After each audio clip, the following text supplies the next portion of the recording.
हाँ अलग अलग जो ऑन करें, चेक करें। अलग संप्रदाय की बात जो की तो उसके ऊपर शिष्टाचार समझे हम, तो इसमें स्वामीनारायण संप्रदाय का क्या कुछ उल्लेख आ सकता है इसमें?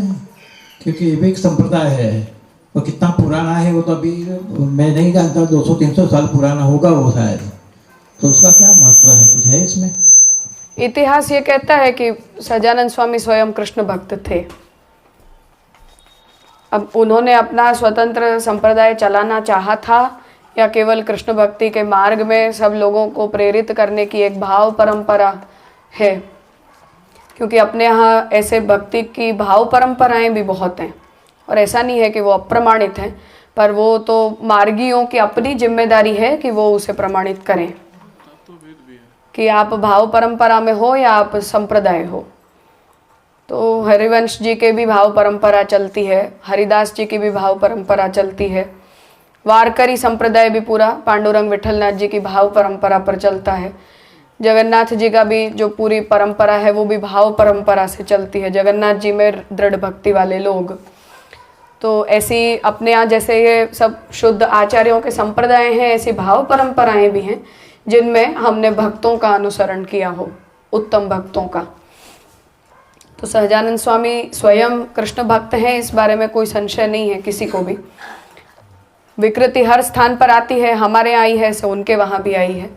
अब वो भाव परंपरा है या संप्रदाय है, इसकी स्पष्टता करना ये उनकी जिम्मेदारी है।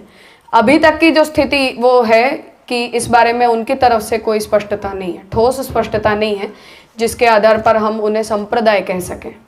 भाव परंपरा कहना चाहें तो कोई आपत्ति भी नहीं है, जब तक कोई व्यक्ति कृष्ण भक्ति का शास्त्र प्रमाणित मार्ग का अनुसरण करता हो।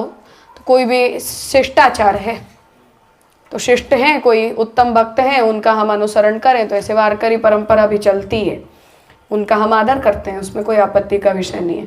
पर अगर आप अपने आप को संप्रदायता या प्रमाणित करना चाहते हो तो ये आपकी जिम्मेदारी है कि आप उसके लिए ठोस विद्वत परंपरा को लाओ और उसके ऊपर उठने वाले जितने भी प्रश्न हैं उन सबको उत्तर दो और अपने आप को उस रूप में प्रमाणित करो। तो वो उनकी जिम्मेदारी है। पर अब तक ऐसा कुछ शुद्ध ठोस संप्रदाय के रूप में हमें उनकी तरफ से प्राप्त नहीं हुआ है। भाव परंपरा कहनी हो तो ऐसी तो हम अन्य भी हैं, तो उसमें हमें कोई आपत्ति नहीं है। शास्त्र विरुद्ध आचरण कोई भी कहीं भी करता हो तो गलत है। कोई भी शिष्टाचार हमें शास्त्र विरुद्ध आचरण करने के लिए नहीं कहता है। हमारे संप्रदाय के लोग भी शास्त्र विरुद्ध करते हो तो वो भी गलत है, अन्य संप्रदाय के लोग भी शास्त्र विरुद्ध कुछ भी करते हो तो गलत है। शुद्ध शास्त्र प्रतिपादित जो मार्ग हैं उसका अनुसरण स्वबुद्धि से या शिष्टाचार के आधार पर करें तो करो, अच्छी बात है, ऐसा हम कह सकते हैं। प्रारंभ कृष्ण भक्ति से है, कृष्ण भक्ति ही बताई गई है, युगलोपासना भी बताई गई है और भगवत सेवा भगवत पूजा जो तंत्रोक्त प्रक्रियाएं हैं वो भी बताई गई हैं।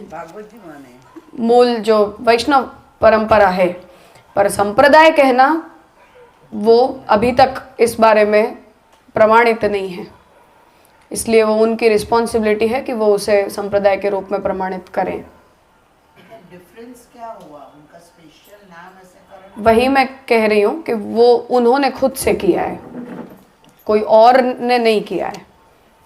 और तत्व सिद्धांत हो या धर्म सिद्धांत हो, आपकी साधना हो, आपके प्रमाण हो, आपका प्रमेय है, आपका साधन है, आपका फल है, इन सब को जब तक आप अन्य सभी संप्रदायों की जो प्रसिद्ध परंपराएं हैं उनके भिन्न अपने सिद्धांतों को जब तक आप शास्त्र वचनों से प्रमाणित नहीं कर देते और अन्य परंपराओं से हम इसलिए अलग हैं ऐसा भी जब तक खुद प्रमाणित नहीं कर देते तब तक उसे संप्रदाय नहीं कहा जा सकता है।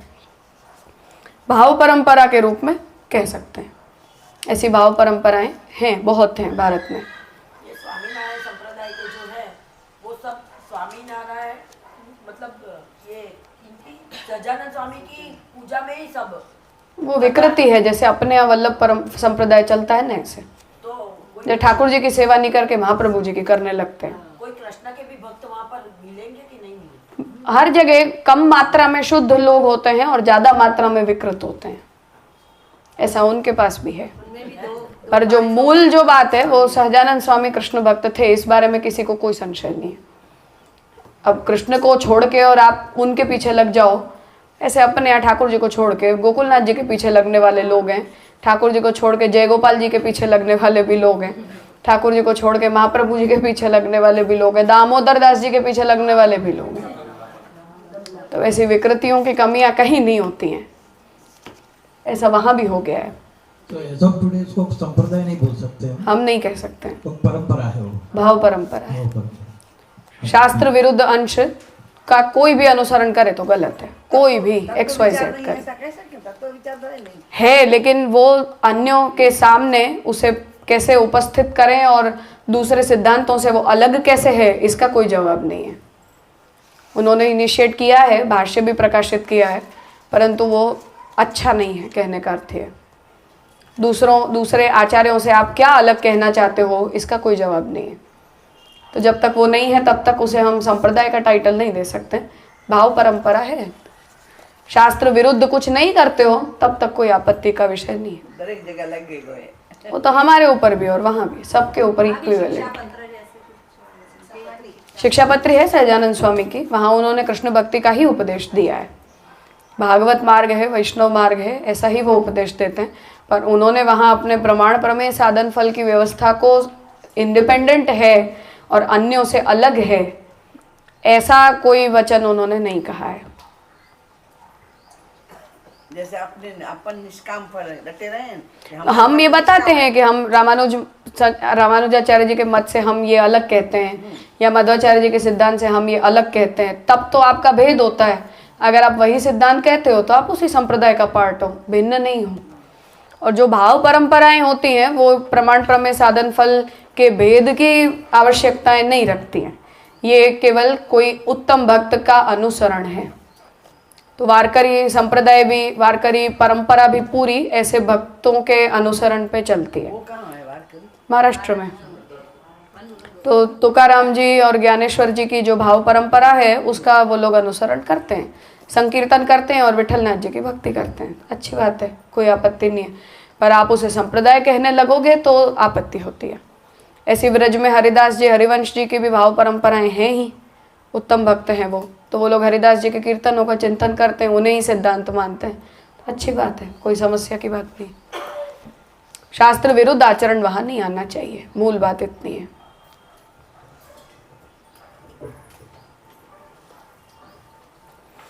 साधना तत्व दोनों नहीं है इनके पास तो। इंडिपेंडेंस होना चाहिए उसमें, तब हम उनसे संप्रदाय का नाम दे सकते हैं।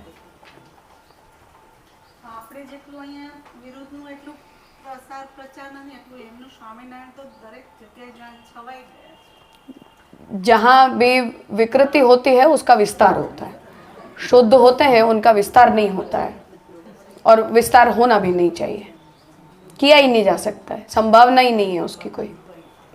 एक सुंदर बात की है कि टोड़ू એ બધું અસત્ય છે, જ્યાં ટોડું હશે ને ત્યાં સમજી લેવાનું અસત્ય। अभी श्याम काका जी के घर पर मैं थी, तब एक वैष्णव ने आकर ऐसा पूछा था कि आप पुष्टि मार्ग का क्या भविष्य देखते हो। तो श्याम काका जी ने ये कहा कि महाप्रभु जी के पास केवल 84 शिष्य थे, लेकिन वो कमिटेड थे। अब हमारे पास भीड़ है लेकिन कमिटमेंट नहीं रहा। संप्रदाय के प्रति कमिटमेंट नदारद है, भीड़ बहुत है। और महाप्रभु जी के केवल 84 शिष्य थे, पर हर एक कमिटेड था, कोई भी ऐसा नहीं था जिसकी कमिटमेंट में लेश मात्र की भी कमी रही हो। तो भीड़ में कमिटमेंट नहीं होता है, जो कम होते हैं वो कमिटेड होते हैं। सब विकृतियां हैं, अपने यहाँ भी ऐसा ही है, किसी संप्रदाय को ताकने जैसा नहीं है। अपने ही दीवारें कांच की हैं तो सबके घर फूटते हैं, फिर दूसरों पे पत्थर मारोगे तो अपना भी फूटेगा। सब जगह सर्व समान स्थिति है, कलयुग के प्रभाव से कोई बचा नहीं है। शास्त्र और आचार्यों को पकड़ कर रखते हैं तब तक हम ठीक रहते हैं, अपनी बुद्धि को हम खुला छोड़ देते हैं फिर उसका कोई अंत नहीं है। सब जगह ऐसा ही है, किसी को कुछ कहने जैसे नहीं है रहे हम बोलेंगे तो हमारे ऊपर आएगा, उन्हें बोलेंगे तो हमारे दोष दिखाएंगे, हम उनके दोष दिखाएंगे, कोई अंत नहीं है इन चीज़ों का। ईर्ष्या और स्पर्धा के अलावा इससे कुछ पोषित नहीं होता है। विस्तार है वो कभी निष्ठा नहीं बना सकता है। जितना हम संकोच रखते हैं उतनी ही निष्ठा बढ़ती है। विस्तारवादी जो वृत्ति है ये भारत की मानसिकता का पार्ट ही नहीं है कभी भी। ये म्लेच्छों की वृत्ति है विस्तारवादी होना। अपन कभी विस्तारवादी थे ही नहीं। अपन चुपचाप अपने 3 समुद्र और हिमालय की बाउंड्री में बैठे हैं शांति से। हम कभी विस्तारवादी नहीं थे। हमने कभी अपने से बाहर जाने की कोशिश नहीं की। म्लेच्छ वृत्ति जो है वो विस्तारवादी है। उनसे ये रोग हमारे अंदर आ गया है कि हमें अपना दायरा बढ़ाना चाहिए। तो अपने यहाँ जो वृत्ति इस प्रकार की म्लेच्छ वृत्ति हाँ 100%। उसका परिणाम भी इसीलिए तो म्लेच्छाक्रांतता में ही तो आ रहा है। कौन से सत्परिणाम दिखाई दे रहे हैं? कोई अच्छा काम हो रहा है उससे? विस्तारवादी बनने से कोई अच्छा काम तो हो रहा नहीं है। ऐसा विस्तार देखा श्रीनाथ जी स्वरूप जो सेव्य स्वरूप है वो तो साइड में विराज रहे हैं और कन्या प्रभु मध्य में विराज रहे हैं और सेवा उनकी हो रही है। ये भी देखा। वही मैं कह रही हूँ, विस्तार जो है वो विकृति लाता है केवल। श्याम काका जी ने जो आज्ञा दी वो ऐसी है। महाप्रभु जी ने केवल पूरे भारत में 84 शिष्य बनाए पर हर एक मार्गनिष्ठ हुआ। कोई भी ऐसा नहीं था जिसकी निष्ठा में कहीं कोई कमी हो। हमने 2 करोड़ बना दिए पर निष्ठा वाला एक भी नहीं निकलता है उसमें, तो कोई फायदा नहीं होता है उससे टेक्निकली। वो स्वयं लक्ष्मण जी के स्वयं कही जाए तो प्रभु पूछते हैं कि मैं अकेला था मेरे के संग में क्यों आई? ये सारे सभा में जरासंध के टोले थे तो सबके बीच में था, मैं तो अकेला था। तब लक्ष्मण जी कहते हैं जितने टोले वो असत्य हैं। सही बात है। महाप्रभु जी भी भक्तों को करोड़ेश्वपि सुदुर्लभ कह रहे हैं, तो 84 भी बड़ी संख्या है। जनसंख्या की दृष्टि में अगर करोड़ों में भी भक्त सुदुर्लभ होता है ऐसा महाप्रभु जी कहते हो तो पूरे भारत में 84 पुष्टि भक्तों का मिलना भी बड़ी संख्या है। बड़ी संख्या है। कलयुग में बहुत बड़ी संख्या है। बड़ी है, बहुत बड़ी संख्या है। कौन सुनना चाहता है पुरुषोत्तम जी को आज के जमाने में? लोग नाम भी नहीं जानते हैं, ग्रंथ के नाम भी नहीं जानते। तो बच्चों को कर्ज सराहना करती हूँ मन ही मन कि यहाँ जितना विस्तार होता है वो असत्य होता है, झूठ है केवल। और विस्तारवादी होना ये अपने धर्म की कभी नीति नहीं रही। हम जितना अच्छा उतना संकोच करते जाते थे कि वो इतना हुआ तुम बाहर हो गए, इतना किया तुम बाहर हो गए, इतना हुआ तुम बाहर हो गए। घुसाने का प्रयास अपन ने कभी किया ही नहीं था अपने देश में। ये अपनी नीति नहीं रही है कभी। हम म्लेच्छों की वृत्ति है विस्तारवाद, इसीलिए हम उन्हीं के जैसे हो जाते हैं, विस्तारवादी बनने का प्रयास करते हैं। तो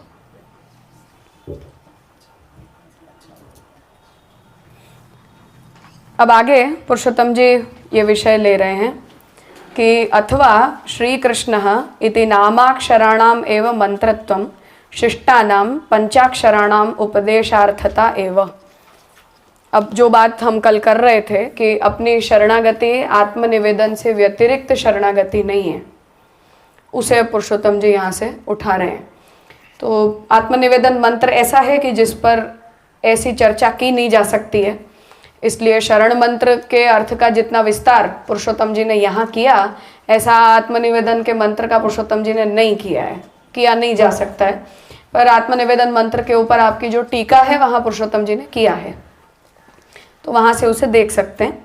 पर अब आप यहाँ ये आज्ञा कर रहे हैं कि अथवा श्री कृष्ण, ये जो नामाक्षर है भगवान के नाम रूप जो ये अक्षर का समूह है, यही इसी का मंत्रत्व है जो जगन्नाथ जी ने महाप्रभु जी को आज्ञा दी कि देवकी पुत्र भगवान का शास्त्र गीता सर्वोपरि, भगवान की सेवा सर्वोपरि धर्म, भगवान का नाम ही सर्वोपरि मंत्र।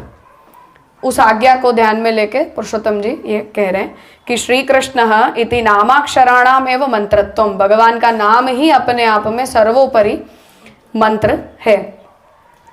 इसलिए शिष्टानाम पंचाक्षराणाम उपदेशार्थता एव, इसलिए शिष्टों ने पंचाक्षर मंत्र का ही उपदेश दिया है। फिर से ये वही इतिहास का विषय है कि पंचाक्षर मंत्र और अष्टाक्षर मंत्र की 2 दीक्षा प्रणाली वस्तुतः अपने यहाँ इनिशिएट नहीं की गई थी। अधिकार भेद को देखते हुए फिर महाप्रभु जी को यह करना पड़ा, पर मंत्र दीक्षा में महाप्रभु जी को दोनों इकट्ठे ही मिले, अलग अलग नहीं हुए। तो पंचाक्षर के उपदेश के लिए ही कृष्ण नाम मंत्र को गतार्थ माना है। इस पक्ष को अब यहाँ से पुरुषोत्तम जी उपस्थित कर रहे हैं। अथवा अस्मिन् वाक्ये श्रीकृष्णः इति नामैव मंत्रः या श्रीकृष्णः शरणं मम, ये अष्टाक्षर मंत्र में भी श्रीकृष्णः ये जो इतना पद है ये अपने यही मंत्र है, मूल मंत्र है। और नामनो मंत्रत्वम च सर्वशास्त्र प्रसिद्धम, और भगवान के नाम की मंत्र रूपता सभी शास्त्रों में प्रसिद्ध ही है कि भगवान का नाम ही सर्वोपरि मंत्र होता है। और जगन्नाथ जी ने भी इसी बात को पुष्ट किया कि भगवान का नाम ही सर्वोपरि मंत्र है। शेषस्तु शरणोपदेशः, और श्री कृष्ण के बाद शरणम मम ये जो अवशिष्ट अक्षर हैं अष्टाक्षर मंत्र में, ये केवल शरण का उपदेश है। तो शरणोपदेश का मतलब यह है कि जब गुरु हमें वो मंत्र कहते हैं तो वो जब श्री कृष्ण शरणम मम ऐसा जब बोलते हैं तो वो अपना स्वधर्म है उनके लिए भी, परंतु दीक्षा देते समय वो शरणोपदेश है कि अब तुम ये बोलो कि तुम्हारी शरण श्री कृष्ण है। अब मंत्रदाता जो गुरु हैं वो जब हमारे कान में अष्टाक्षर मंत्र बोलते हैं तब बोलते क्या है, श्री कृष्ण शरणम मम। इसका लिटरल मीनिंग क्या हुआ कि मेरे रक्षक कृष्ण हैं।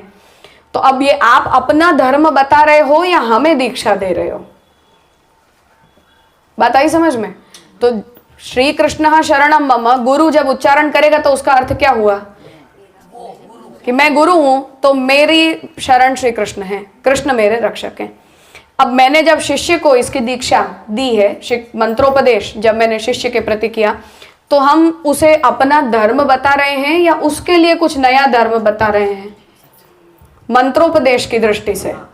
तो उसे कह रहे हैं कि श्री कृष्ण ये शुद्ध मंत्र है और शरणम मम ये मंत्र का, ये शरण का उपदेश है। तो जब गुरु हमें अष्टाक्षर दीक्षा प्रदान करते हैं तो श्री कृष्ण यही मंत्र रूप से दिया जाता है और शरणम मम से वो हमें शरणोपदेश देते हैं कि मैंने कृष्ण को अपना रक्षक माना है, ऐसे तुम भी कृष्ण को अपना रक्षक मानो। ये प्रक्रिया, ये स्वरूप पुरुषोत्तम जी समझा रहे हैं। नारागार उपदेश में आएगी। वो फिर आत्मनिवेदन की टीका में हमें देखना चाहिए वो विषय, पर शरण मंत्र के विषय में आप ही आज्ञा कर रहे हैं कि जब गुरु अपने शिष्य को अष्टाक्षर मंत्र दीक्षा देते हैं तब श्री कृष्ण ये मंत्र रूप होता है, क्योंकि भगवान नाम सर्वोपरि मंत्र है। और शरणम मम इसमें वो अपनी निष्ठा बताते हैं कि मैं कृष्ण को अपना रक्षक मानता हूं। तो वो जब हमें शरणोपदेश देते हैं तो वो हमसे ये उपदेश देते हैं कि अब तुम भी कृष्ण को अपना रक्षक समझो। इस प्रकार से हमें उस मंत्र दीक्षा का स्वरूप समझना चाहिए, क्योंकि दोनों ही दीक्षाओं में वो स्ववाची है मंत्र, तो परवाची नहीं है। मंत्र में हम ये नहीं कहते हैं कि तुम कृष्ण की शरण में जाओ, हम मंत्र उपदेश में भी यही कहते हैं कि कृष्ण मेरी शरण है। तुम भी कहो कि कृष्ण में, तुम भी ये बोलो, सामने मंत्र बुलवाते हैं तब वो अपना कमिटमेंट देता है कि मैं भी कृष्ण को रक्षक मानता हूँ। ऐसे ही आत्मनिवेदन दीक्षा में भी यही होता है, जब हम मंत्र बुलवाते हैं तो मंत्र जो जब हम बोलते हैं तो स्ववाची होता है ना, हम अपने लिए कह रहे हैं, उसके लिए थोड़ी कह रहे हैं। अगर उसके लिए कहेंगे तो वो तो थर्ड पर्सन के प्रति एड्रेस होना चाहिए कि अब तुम कृष्ण के प्रति शरणागत हो। मंत्र का ये स्वरूप होना चाहिए उपदेश दृष्टि से। उसे बता रहे हैं कि श्री कृष्ण ये मंत्र है, भगवान नाम अपने आप में, और शरणम मम ये शरण का उपदेश दिया जाता है। तो गुरु भी जब हमें उपदेश देते हैं तो वो सुनने में तो स्ववाची ही होता है, परवाची नहीं होते हैं। कोई भी मंत्र, अपना मंत्र नहीं, ब्रह्मांड के कोई भी मंत्र परवाची नहीं होते, उनका उपदेश तुम्हें किया जा रहा है ऐसा नहीं होता है, स्ववाची ही मंत्रोपदेश होते हैं। तुम भी जैसे मैं, फिर अब उस गुरु के पीछे जब शिष्य उस मंत्र को बोलता है तब वो उस अपने आप को वाच्य करके शरण दीक्षा उसकी पूरी होती है, ये कहना चाह रहे हैं। जैसे अपने मंगलाचरण में पंचदा हृदय में, हाँ तो महाप्रभु जी अपने को बता रहे हैं। हाँ, तो खुद बता रहे हैं, तो अब हम फिर महाप्रभु जी के वाक्य को दोहराते हैं, तब वो हमारा लिए होता है कि अब हम भी ऐसा मानते हैं। कभी सोचा नहीं था ऐसा, जब वही तो बात है।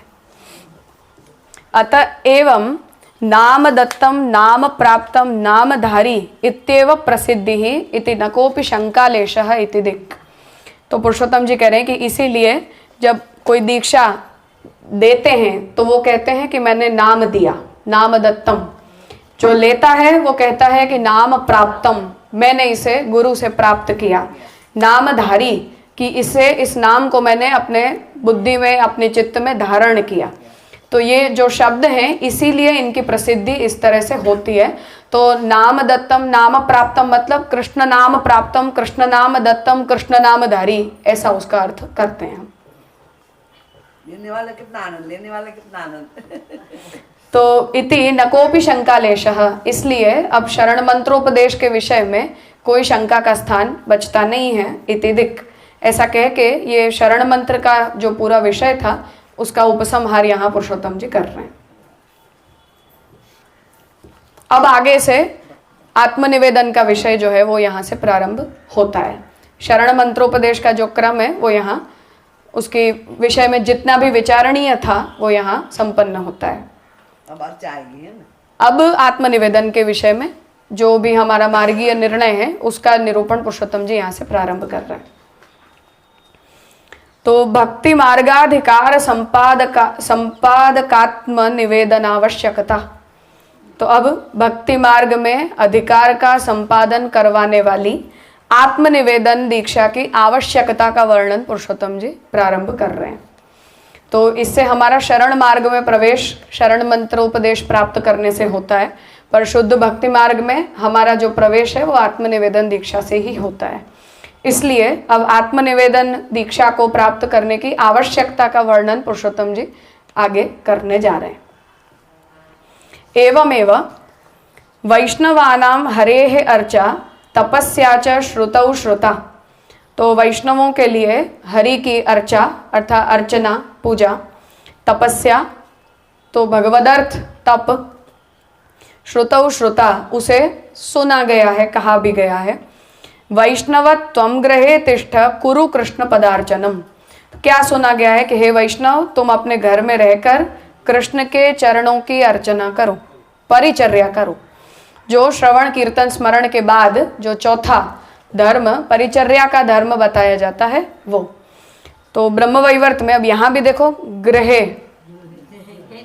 महाप्रभु जी जैसे गृहे स्थित्वा स्वधर्मतः आज्ञा कर रहे हैं, ब्रह्मवैवर्त पुराण भी ये कहता है कि वैष्णव त्वं गृहे तिष्ठ, तुम अपने घर में रहकर और कुरु कृष्ण पदार्चनम, भगवान के चरणों की अर्चना करो। परिचर्या जो नवदा भक्ति के क्रम में शरण नाम भक्ति के बाद रूप भक्ति का प्रारंभ परिचर्या से होता है, उसे पदार्चन पद के द्वारा पुराण बता रहे हैं। अंतर्बाह्ये हरि ही यस्य, जिस व्यक्ति के अंतर में और बाहर हरि होते हैं, तस्य किम तपसा, उसे तप से क्या करना है। सुत न अंतर्बाह्ये हरि ही यस्य तस्य किम तपसा तथा, और निंदा कर रहे हैं दूसरी तरफ कि सुनो पुत्र कि जिस व्यक्ति के आंतर और बाह्य में हरि नहीं है उसने तपस्या कर भी ली तो क्या। तपसा हरि ही आराध्यो, तप जो है उसके द्वारा हरि की ही आराधना करनी चाहिए। नान्यः कश्चन विद्यते, और किसी प्रयोजन से तप नहीं होता है। यत्र तत्र कृतं कृष्ण सेवनम परमम तपः, जिस किसी ने जहाँ कहीं भी कृष्ण की सेवा की है वही परम तपस्या है। इति ब्रह्मवैवर्त ब्रह्मखंडीय एकादशाध्याय, तो ब्रह्मवैवर्त पुराण के ब्रह्मखंड के 11वें अध्याय में नारदम पति प्रति ब्रह्म वाक्यात, तो ब्रह्मा जी ने नारद जी के प्रति ये वैष्णव धर्म का उपदेश किया है। वत्से चतुर्षु वेदेषु धर्मेषु सकलेषु च पुराणेषु इतिहासेषु, तो फिर से जो है वो सावित्री के प्रति यमराज जो है वो ये आज्ञा दे रहे हैं कि चारों वेदों में और चारों धर्मों में, मतलब धर्म अर्थ काम मोक्ष आदि सभी पुरुषार्थों में, सकलेषु च पुराणेषु, जितना भी पुराण का वाङ्मय है उसमें पूरे में, इतिहासेषु रामायण और महाभारत ऐतिह्य ग्रंथ हैं तो इनमें भी, पांचरात्रादिकेषु तो तंत्र शास्त्र भी जितने हैं उन सभी में, अन्येषु धर्मशास्त्रेषु वेदांगेषु च, इनके अतिरिक्त जो स्मृति आदि अन्य भी जो धर्मशास्त्र हैं वो वेद के अंग शिक्षा निरुक्त कल्पसूत्र व्याकरण ज्योतिष आदि जो 6 वेदांग हैं उनमें भी, सुव्रते सर्वेष्टम सारभूतम च मंगलम कृष्ण सेवनम, इन सभी शास्त्रों के सारभूत सबको इष्ट हो ऐसा परम मंगल धर्म कृष्ण की सेवा ही है। इति ब्रह्मवैवर्त प्रकृति खंडे सावित्रीं प्रति यम वाक्यात्। तो ब्रह्मवैवर्त पुराण के प्रकृति खंड में सावित्री के प्रति यमराज ने ये वाक्य जो कहे हैं उसमें भी च कृष्ण सेवनस्यैव, कृष्ण की जो सेवा है यही परम तपस्त्वेन, परम तपस्या मतलब श्रेष्ठ तपस्या के रूप में कही गई होने से सर्व इष्टादि रूपत्वेन, जो कुछ भी हमें चाहिए होता है वो सब कुछ भगवत सेवा में ही गतार्थ है, इस रूप में कहा गया होने से कथनात् तदेव आवश्यकम, इससे भगवत सेवा सर्वोपरि धर्म के रूप में सिद्ध होती है। अब आत्मनिवेदन की आवश्यकता क्योंकि पुरुषोत्तम जी बताना चाह रहे हैं, इसलिए भगवत सेवा को सर्वोत्तम धर्म के रूप में पहले स्थापित कर रहे हैं, क्योंकि इसी भगवत सेवा को करने के लिए हम आत्मनिवेदन दीक्षा लेते हैं। इतना पाठ भेद क्यों आया, 3-4 बार आया? क्योंकि ये ग्रंथ की जो भी प्रतियां हैं वो कुछ कुछ घरों से मांगने पर भी हमें दी नहीं गई। तो पुरुषोत्तम जी के जितने भी ग्रंथ हैं वो हमारे मतलब चौपासनी घर के जो पूर्वज थे उन्हें पुरुषोत्तम जी भेजा करते थे। तो पुरुषोत्तम जी अपने प्रत्येक ग्रंथ की 3 प्रति करवाते थे, एक खुद के पास रखते थे, एक दूसरी हमारे चौपासनी घर के जो पूर्वज थे उन्हें भेजा करते थे, और जो तीसरी प्रति है वो कांकरौली भेजा करते थे। तो हर ग्रंथ की वो 3 प्रति लिखवाते थे। तो अब उसमें कुछ प्रतियां हमें सूरत घर से, जो पुरुषोत्तम जी का मूल घर है, वहाँ से मिली, और चौपासनी घर की जितनी भी थी वो ज़्यादातर अपने संग्रह में है और बड़े मंदिर के संग्रह में थी, वो भी मिली, पर तीसरी प्रति नहीं मिली। तो 2 प्रतियों के मेल से जो कुछ भी पाठ प्राप्त होते हैं उसके आधार पर ये एडिट किया गया है। तीसरी प्रति उपलब्ध नहीं होती है, तो 2 प्रतियों में भी कुछ कुछ लेखन में परिवर्तन दिखते हैं, इसलिए उन पाठ भेदों को फिर अपेंडिक्स के अंदर मेंशन किया गया है। तो काकरोली घर के आपको नहीं दे रहे हैं ऐसा? नहीं दे रहे हैं, वो उसका जवाब मैं कैसे दे सकती हूँ क्यों नहीं दे रहे। उनसे पूछते हैं तो वे कहते हैं कि हम रात दिन खोजते हैं पर मिलती नहीं है। अब इसका तो कोई जवाब नहीं है ना, हम खोज लेंगे आकर। कितनी बड़ी लाइब्रेरी होगी ना। विद्या विभाग में भेजा था तो तब तो उसकी स्थिति ये थी कि घुटनों घुटनों भर तो पानी था पूरे में। वो रायसागर के किनारे है ना, तो जब बाढ़ आती है तो सब अंदर चला जाता है। तो मांगते हैं तो ऐसा कहते हैं कि हम रात दिन खोजते हैं पर मिलती नहीं, इसलिए राह देखते देखते फिर उनका प्रकाशन कर दिया गया। अवतार वादावली प्रथम खंड है, उसको प्रकाशित करना श्याम काका जी ने तब प्रारंभ किया था जब काका जी मुंबई रहते थे। मतलब काका उसका पाठभेद देखा करते थे, अभी 2 वर्ष पहले प्रकाशित होकर निकली है। तो इतने साल राह देखी कि वो प्रति मिल जाए तो थोड़ा हम और स्पष्ट हो जाएं, क्योंकि वो प्रथम जो खंड है उसके अंदर सब तत्ववाद संबंधी ग्रंथ हैं सारे, तो थोड़ा उसमें हम मिलान करना चाहते थे, लेकिन राह देखते देखते देखते फिर ऐसा हुआ कि ऐसा ही अधूरा काम है उसके करते उसको कर दो, तो अभी 2 वर्ष पहले उसको प्रकाशित करके रख दिया।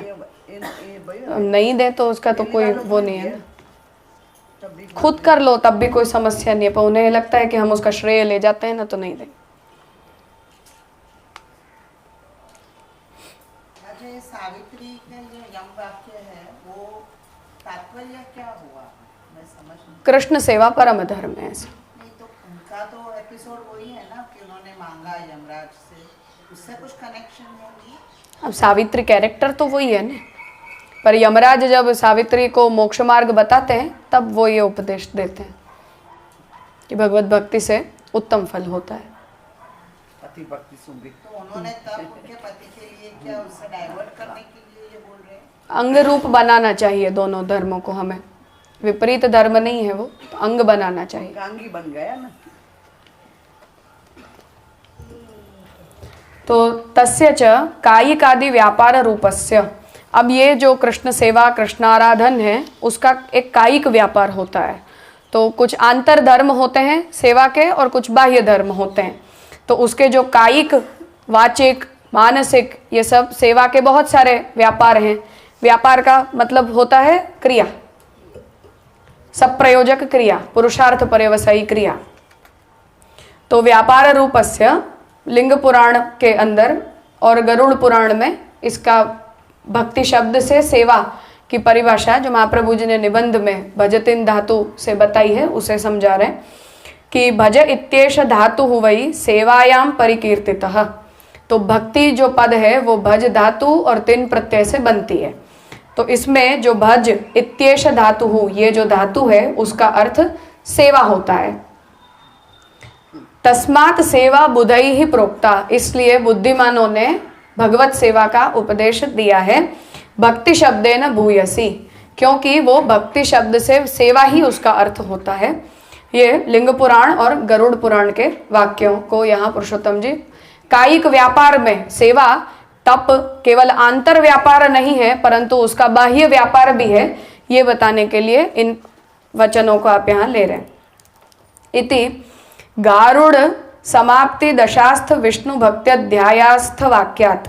तो जब गरुड़ पुराण के समाप्ति के 10 अध्याय हैं वहाँ विष्णु भक्ति के अध्यायों में ये वाक्य आता है जिससे भक्ति रूपत्वेपि, भक्ति रूप होने पर भी मुख्यताम आत्मसमर्पणम अंतरेण न भवति, भक्ति आत्मसमर्पण किए बिना नहीं हो सकती है।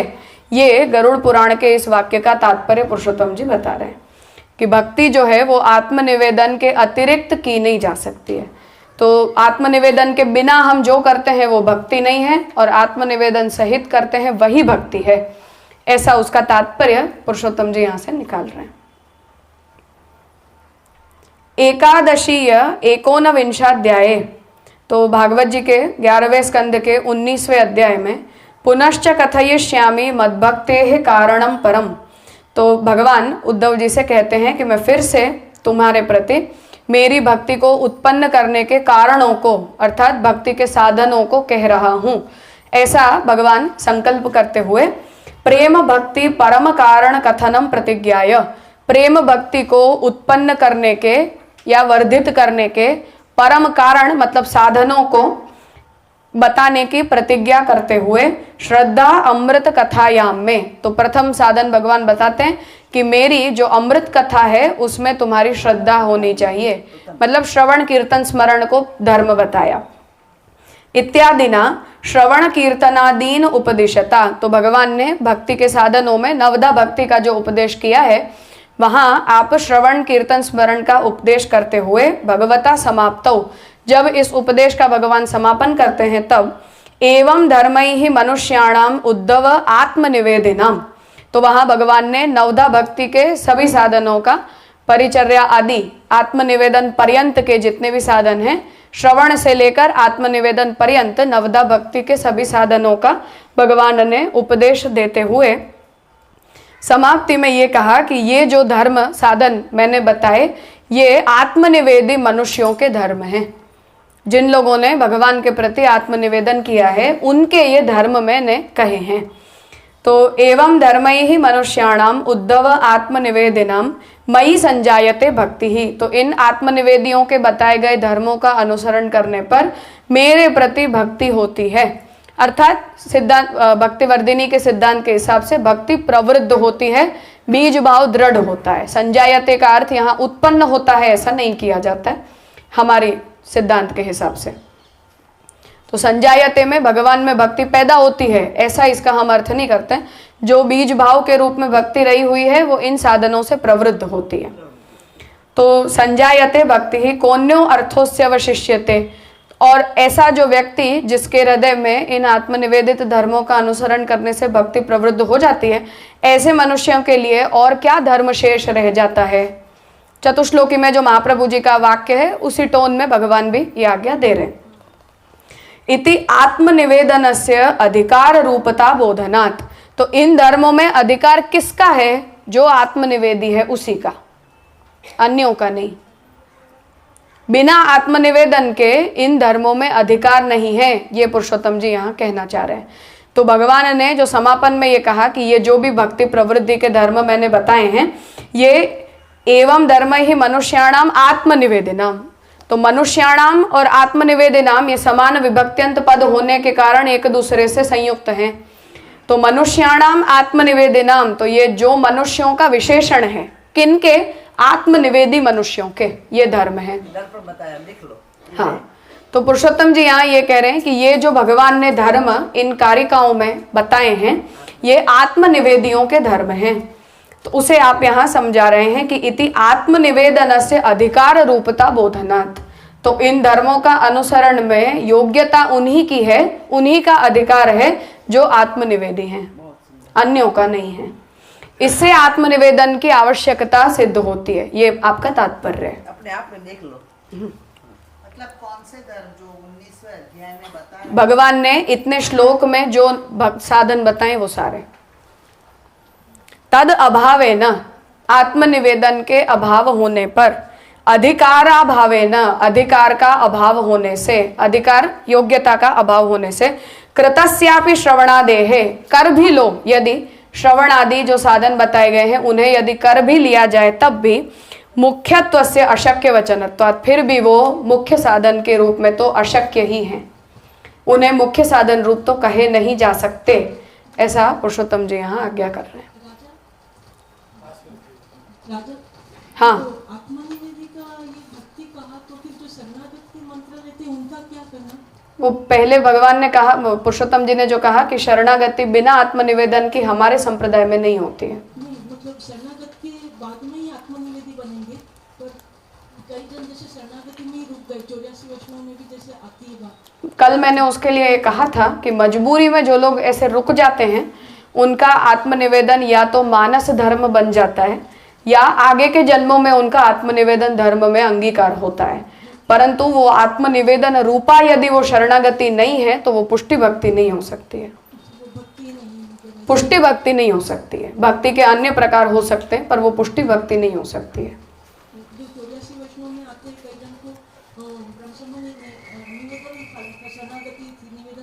वो मजबूर हैं, तो वो फिर मतलब मानस में ही मतलब उनका हो गया आत्मनिवेदन। अगर भगवान फलित हुए हैं तो उनका मानस आत्मनिवेदन हो पाया है ऐसा हमें कहना चाहिए, पर बिना आत्मनिवेदन के शरणागति पुष्टि भक्ति रूप नहीं हो सकती है। जैसे कुमन दास वगैरह को नहीं, मजबूर हैं वो लोग, मजबूर हैं, पर आत्मनिवेदन और शरणागति ये अपने संप्रदाय के विकल्प नहीं है। यहाँ पर अपना जो है आत्मनिवेदन का नवदा भक्ति अंग रूप बन रहा है। आगे करेंगे अभी पुरुषोत्तम जी उसको कि ये आप तो व्युत्क्रम बता रहे हो, क्योंकि आत्मनिवेदन तो हमारे यहाँ पहला स्टेप होता है, नवदा भक्ति के क्रम में अंतिम चरण होता है, तो उसे आगे पुरुषोत्तम जी ले रहे हैं कि नवदा भक्ति में क्रम का प्रामुख्य नहीं है। हाँ, मतलब क्रम से ही पहले श्रवण करो, फिर कीर्तन करो, फिर स्मरण करो, फिर पाद सेवन, अर्चन, वंदन, दास्य, सख्य, आत्मनिवेदन, ऐसी क्रम की प्रमुखता नहीं है। 9 के 9 होने चाहिए, ऐसा सर्कुलर सिस्टम बता रहे। राधा देवी नवदा भक्ति साधन बताया ना, साधन बताया इसको भक्ति के लिए, भक्ति प्रवृत्ति के लिए, भक्ति प्रवृत्ति के लिए। नहीं, आपने जो ऐसा बताया कि बिना आत्मनिवेदन के शरणागति हो ही नहीं सकती है, वो कैसे? मजबूरी हो सकती है, व्यवस्था नहीं हो सकती है। किसी की मजबूरी जरूर हो सकती है।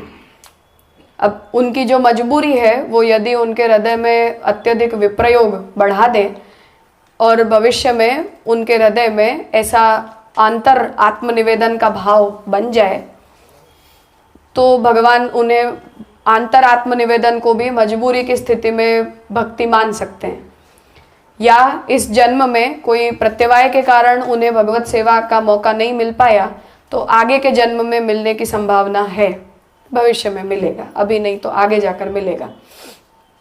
ये 2 चांस हैं, या संन्यास निर्णय में बताई हुई प्रक्रिया से विप्रयोग करते करते उनका भगवत सायुज्य हो जाए।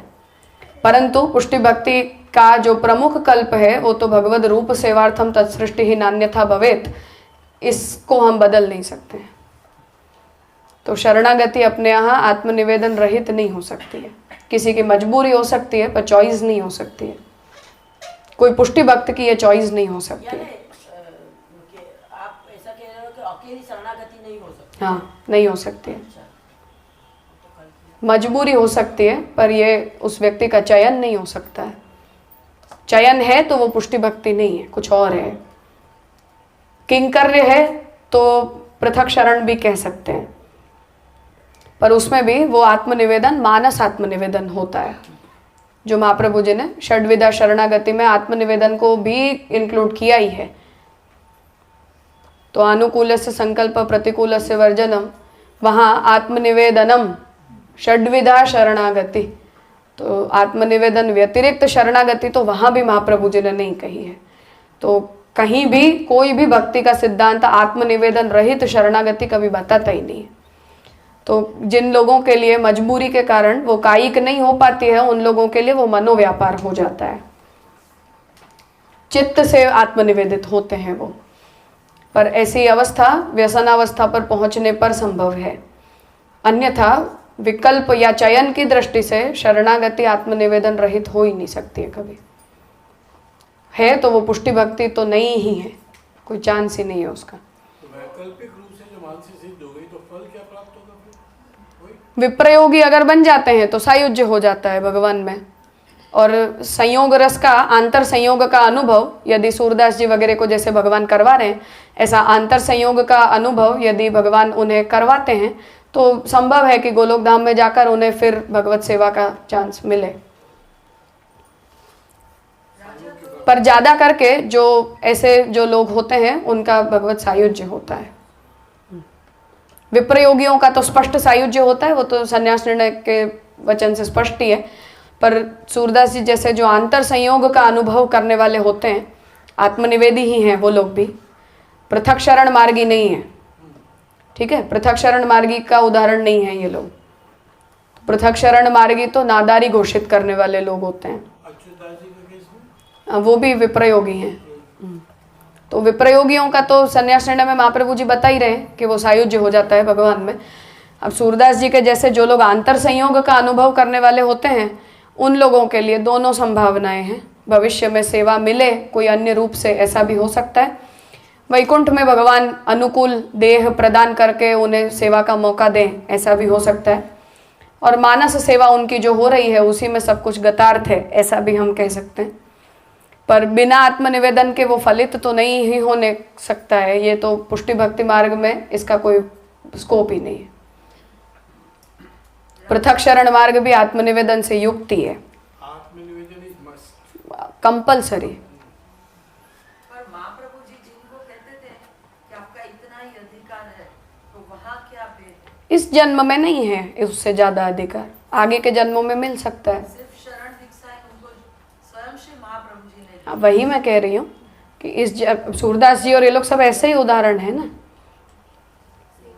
नहीं है शरीर की ऐसी योग्यता इस जन्म में, तो उसका अर्थ ये नहीं है कि भविष्य के जन्मों में भी अधिकारिता नहीं है, आगे जाकर हो सकता है। और अच्छे निरुद्ध अवस्था में सेवा करने वाले उत्पन्न होंगे वो लोग, हमारे जैसे नहीं होंगे। वो कंजूस का ठाकुर जी शक्कर डालते हुए हाथ पकड़ लिया था, वो कौन से प्रकार? मानस आत्मनिवेदन है। तो व्यसनावस्था पर जब ये लोग पहुंच जाते हैं तो ऐसा मानस आत्मनिवेदन हो जाता है। सूरदास जी आदि सब ऐसे ही उदाहरण है।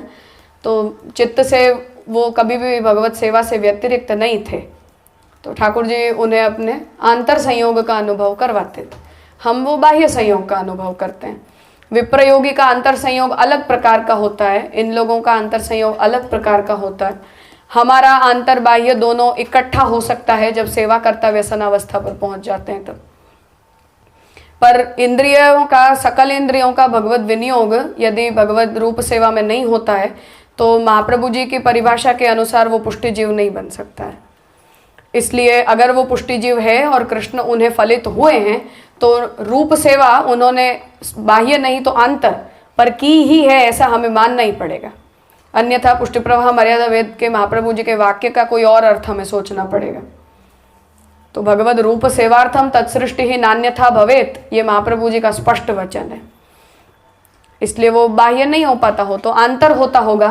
फलित हो गए अगर भगवान तो रूप सेवा के अतिरिक्त नहीं हुए हैं, ऐसा पुष्टि मार्ग के बारे में तो हमें कहना ही पड़ेगा। तो जो भी ऐसे उदाहरण हमारे पास हैं उन्हें अगर भगवान फलित हुए हैं तो वो बाह्य सेवा नहीं हुई है तो अंतर सेवा हुई है, पर रूप सेवा के अतिरिक्त और आत्मनिवेदन के अतिरिक्त ये फल हुआ है ऐसा बोला नहीं जा सकता है।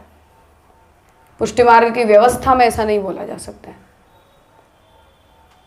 इसलिए पुरुषोत्तम जी यहाँ ये बात कह रहे हैं कि आत्मनिवेदन के बिना ये धर्म यदि कोई करते हैं तो उनकी मुख्यता तो हम नहीं बोल सकते, गौण है साधन, ऐसा ही कहना पड़ेगा।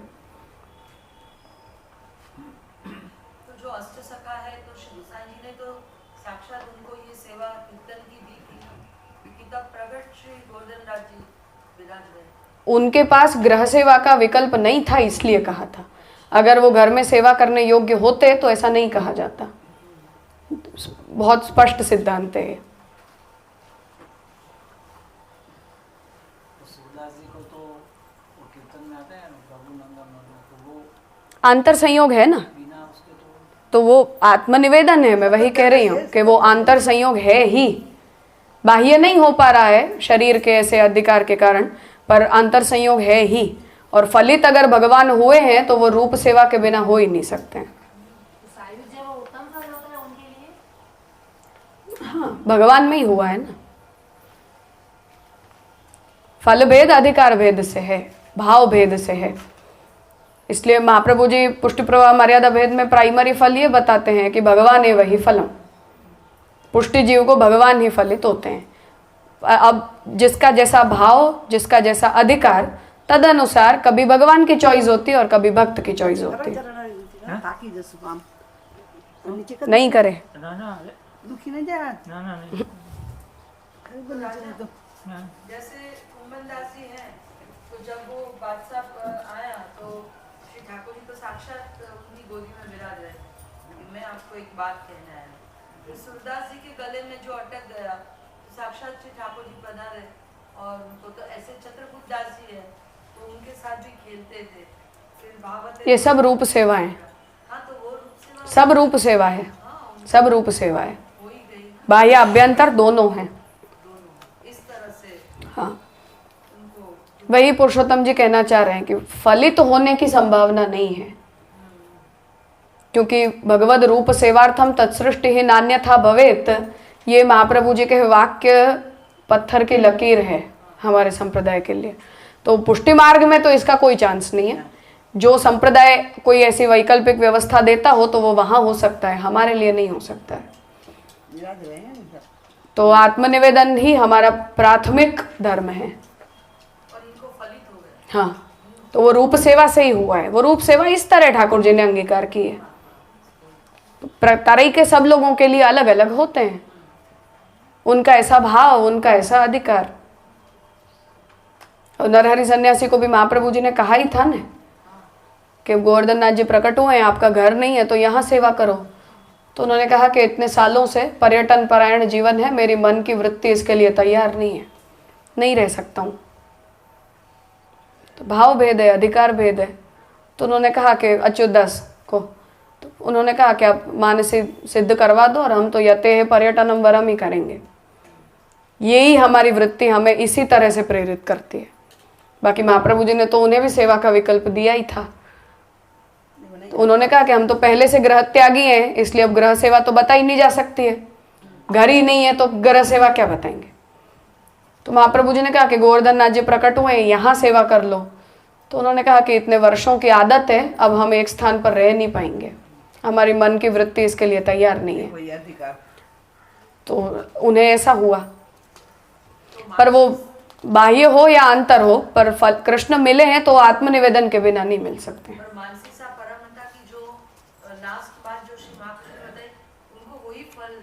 वही फलित हुआ, वही फलित हुआ। पर महाप्रभु जी ने जब उपदेश दिया तो तत्सिद्धि तनुवित जा ही दिया है। ये तो महाप्रभु जी का प्रमेय बल था कि महाप्रभु जी ने उन्हें सीधी फल दशा पे पहुंचा दिया। पर उपदेश अच्युतदास को महाप्रभु जी ने यही दिया कि मानसिक सिद्धि तनुवित जा से ही होती है। तो आत्मनिवेदन का, हाँ, महाप्रभु जी की विशेष कृपा है, ऐसा हमें कहना चाहिए। आपका प्रमेय बल है तो अधिकार भेद से ऐसा आप अपवादिक स्थितियों में किसी के साथ कर देते हैं, पर प्रक्रिया ये नहीं हो सकती है। तो आत्मनिवेदन ही हमारा पहला और आखिरी धर्म है, और अन्य जितने भी हैं वो उसी के ब्रैकेट में आते हैं, उसके बाहर नहीं हो सकते। तो जिन लोगों के ऐसे हम उदाहरण देखते हैं, उनकी रूप सेवा का अलग प्रकार है, ऐसा हमें कहना चाहिए। या आंतरिक आत्मनिवेदन है, मानस आत्मनिवेदन है उनका, और ठाकुर जी ने उसे स्वीकार लिया है, ऐसा हमें कहना चाहिए। परंतु आत्मनिवेदन के बिना भगवान फलित हो गए, ऐसा पुष्टिजीव के लिए बोला नहीं जा सकता है। ठीक है, तो उसकी आवश्यकता पुरुषोत्तम जी इससे स्पष्ट करना चाह रहे हैं कि जैसे शरण मंत्रोपदेश की आवश्यकता है, ऐसे आत्मनिवेदन की भी आवश्यकता है। तो उसकी उपदेश के रूप से इसकी योग्यता और आवश्यकता का निरूपण यहाँ तक पुरुषोत्तम जी ने किया। अब नवदा भक्ति की दृष्टि से आत्मनिवेदन का हमारे मार्ग में क्या स्वरूप है, आत्मनिवेदन के धर्म आदि क्या होते हैं, उन सब का मंत्र वगैरह का विचार आगे पुरुषोत्तम जी करेंगे।